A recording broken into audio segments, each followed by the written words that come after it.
Selamat petang, salam sejahtera. Terima kasih karena bersama dengan saya di Nazalin Unity Channel. Ini satu lagi pendedahan paling menarik yang kita berjaya peroleh daripada media sosial, daripada website, daripada portal berita.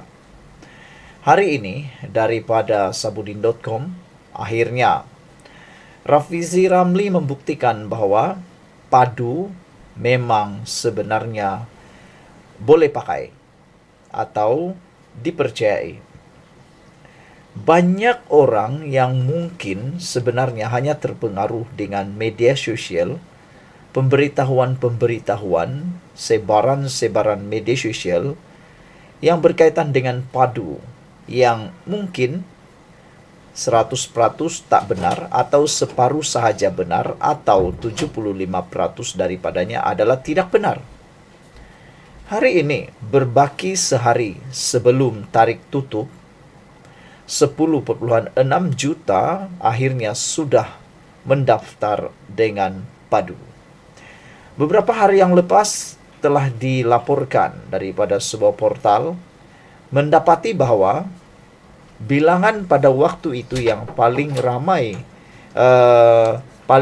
sekali mendaftar padu adalah daripada negeri yang mana ditakbir oleh kerajaan PAS, yaitu Kelantan. Tapi itu pada waktu beberapa hari yang lepas. Kali ini lain pula jadinya apabila tiba-tiba bilangan yang telah pun mendaftar kini mencecah 10,6 juta. Maknanya rakyat masih mempercayai kerajaan.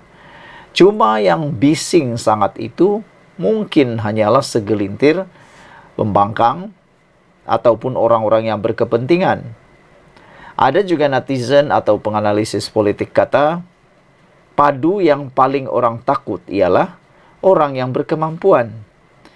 Kerana secara logiknya, orang-orang kebiasaan seperti kita, golongan B40, M40 dan seterusnya di bawah T20, inilah yang sepatutnya cepat-cepat mengisi padu supaya boleh dikenal pasti menerima bantuan subsidi secara bersasar. Bantuan subsidi secara bersasar ini sangat baik kerana ia boleh menjimatkan negara, menjimatkan kerajaan, tata kelola wang yang baik dan sasarannya tepat. Kerana sekarang ini oleh kerana datanya tidak berapa tepat, oleh kerana sekarang ini sebelum ada padu, ramai yang sebenarnya tidak layak tapi turut menikmati bantuan itu. Bayangkan saudara, kalau bantuan itu sepatutnya dapat pada anda.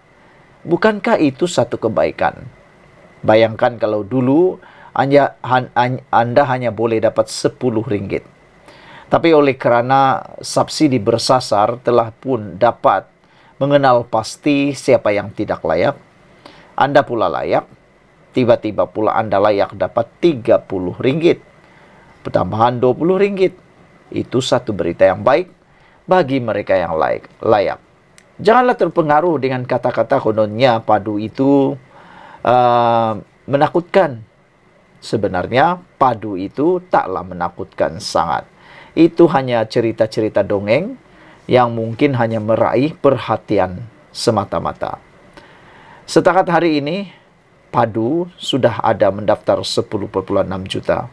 Nasihat kita semua, jangan sampai anda pula tertinggal, tengangah apabila orang yang sudah mendaftar mendapat pula bantuan tunai pindahan secara terus ke akaun kalau benar itu ada. Anda hanya memerhati, terengah-engah, ketinggalan.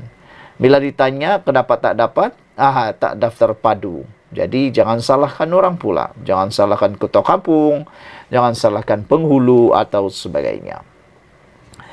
Jumlah individu yang memaskini maklumat dalam pangkalan data utama padu meningkat kepada 10,6 juta, kata Menteri Ekonomi Rafizi Ramli. Justru itu beliau berterima kasih kepada semua rakyat Malaysia yang sudah mengemaskini dan membuat pengesahan dalam sistem berkenan dan menyeru agar mereka yang belum berbuat demikian melaksanakannya pada hari ini.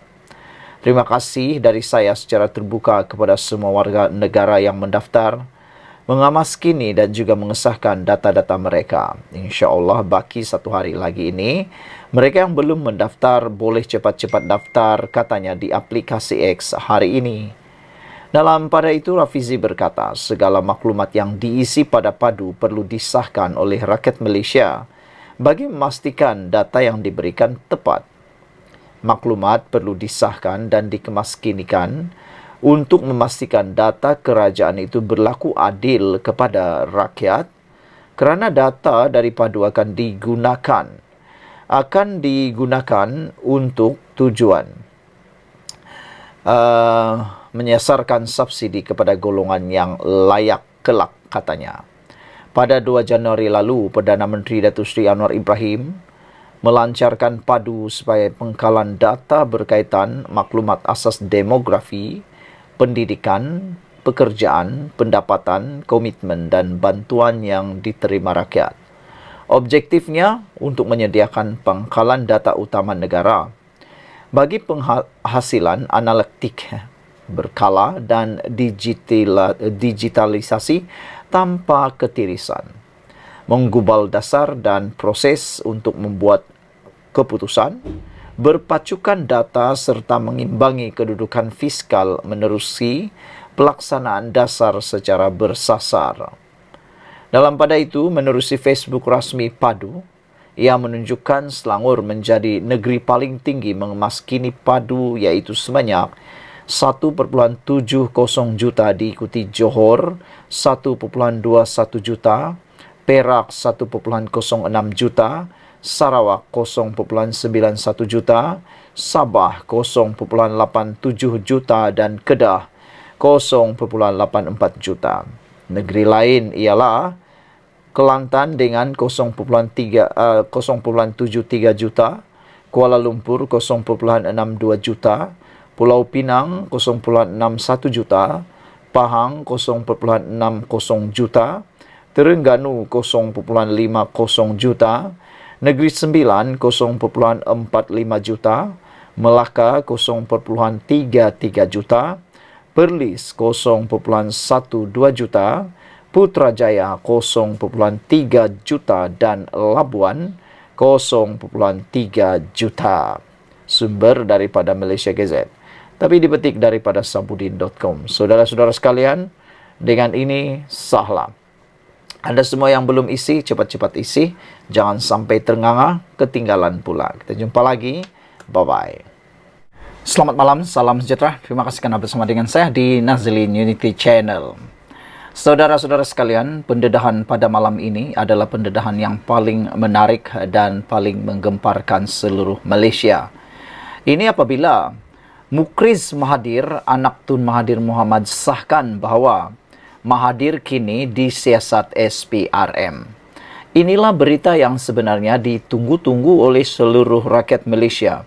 Bukan kerana apa, tetapi kita nak tahu sejauh mana kebenaran bahawa kononnya ada dakwaan Mahathir Mohamad mempunyai kekayaan yang luar biasa. Tapi kita tak tahulah terbukti benar atau tidak. Itu sebabnya ramai rakyat Malaysia tertanya-tanya, ternanti-nanti sejauh mana SPRM benar-benar nak siasat Mahathir atau ianya hanya sekadar retorik semata-mata. Kerana ada juga netizen, peminat politik Malaysia, pemerhati politik Malaysia, pengikut politik Malaysia, bahkan penganalisis-penganalisis hebat politik Malaysia, mereka kata mungkin kalau tidak ada apa-apa siasatan daripada SPRM, itu hanya retorik. Mungkin hanya sekadar untuk memancing perhatian, kata mereka.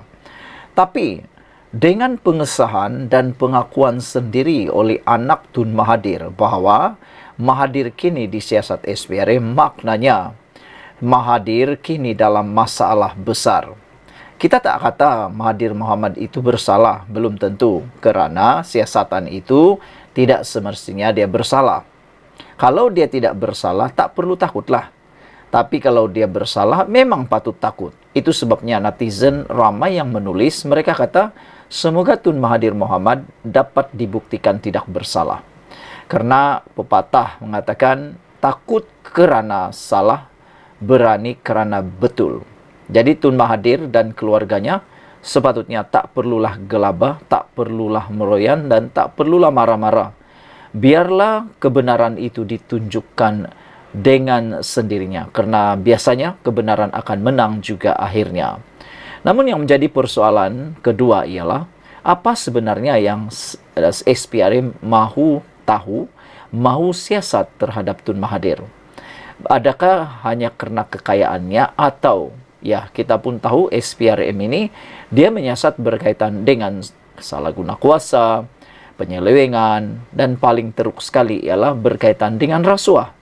Itulah yang kita nak tahu apa sebenarnya yang mahu cari bukti oleh SPRM.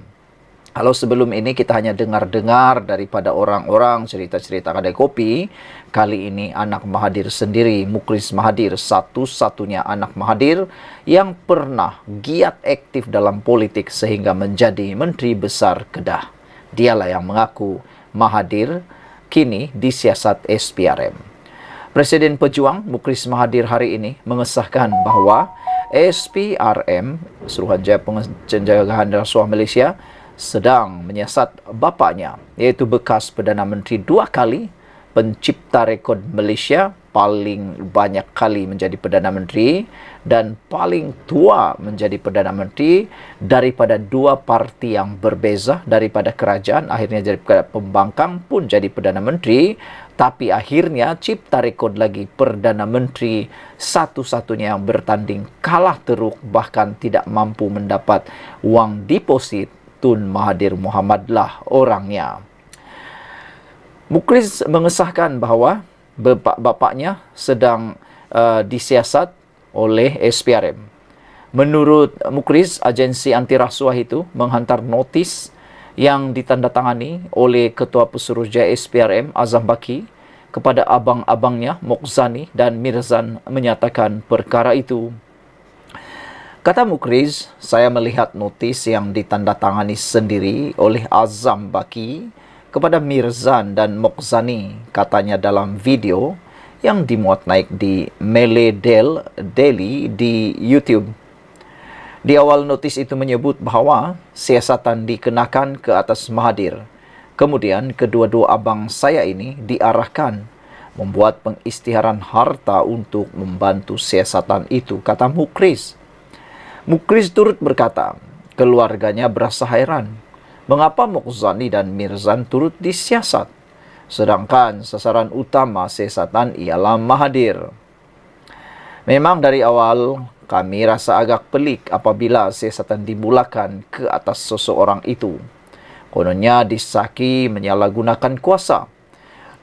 Kita pun belum pasti sebabnya, kerana tidak diberi butiran terperinci. Tetapi yang disiasat ialah anak kepada orang yang didakwa melakukan kesalahan itu, kata Mukhriz. Pada Januari lepas, SPRM dilaporkan mengarahkan Mokhzani dan Mirzan mengisytiharkan harta mereka sejak tahun 1981 ketika Mahathir mula-mula dilantik menjadi Perdana Menteri. Arahan itu adalah sebahagian daripada siasatan berhubung rekod perniagaan luar pesisir yang didedahkan oleh sebuah konsortium wartawan, kata SPRM pada masa itu tanpa menyebut sasaran utamanya ialah Mahathir. Mokhzani turut mengesahkan kepada Bloomberg dalam satu temu bual yang dilaporkan minggu lepas bahawa bapaknya ialah suspek utama siasatan SPRM. Sekian untuk kali ini. Jangan lupa anda tinggalkan komen anda dan bantu saya tekan butang subscribe, share video ini. Sebelum kita nak berpisah, anda boleh tinggalkan komen anda. Adakah anda sebenarnya mengharapkan supaya Tun Mahathir mula-mula disiasat supaya dua perkara ini berlaku? Pertama, ianya mungkin akan dapat membersihkan nama Tun Mahathir dan keluarganya. Yang kedua, ianya juga membuktikan bahawa siasatan SPRM bukan sekadar retorik semata-mata ataupun mahu menjatuhkan reputasi Tun Mahathir, Tetapi mungkinkah sebenarnya mempunyai prima facie ataupun mempunyai case? Dan menjadi persoalan kita seperti yang diutarakan oleh Mukris Mahathir, mengapa siasatan mahu ditumpukan kepada Mahathir tetapi anak-anak Tun Mahathir pula yang disiasat? Adakah itu sesuatu yang menghairankan bagi seorang penganalisis politik terkenal Malaysia? Dia kata tidak perlu terkejut SPRM mahu menyiasat Tun Mahathir kerana menurutnya siasatan itu adalah satu perkara yang biasa. Siapapun di Malaysia ini, kalau ada laporan atau kalau ada isu yang mencurigakan, ianya boleh disiasat, dan siasatan itu belum tentu ianya bersalah atau tidak. Biarlah siasatan itu yang menentukan sama ada ianya salah atau tidak. Dan yang lebih penting lagi, tak payahlah meroyan sana-sini, nak tuduh sana-sini kalau memang terbukti benar. Karena yang benar tetap benar, yang salah tetap salah. Sekian dulu untuk kali ini. Jangan lupa tinggalkan komen Anda, tekan butang subscribe. Bye-bye.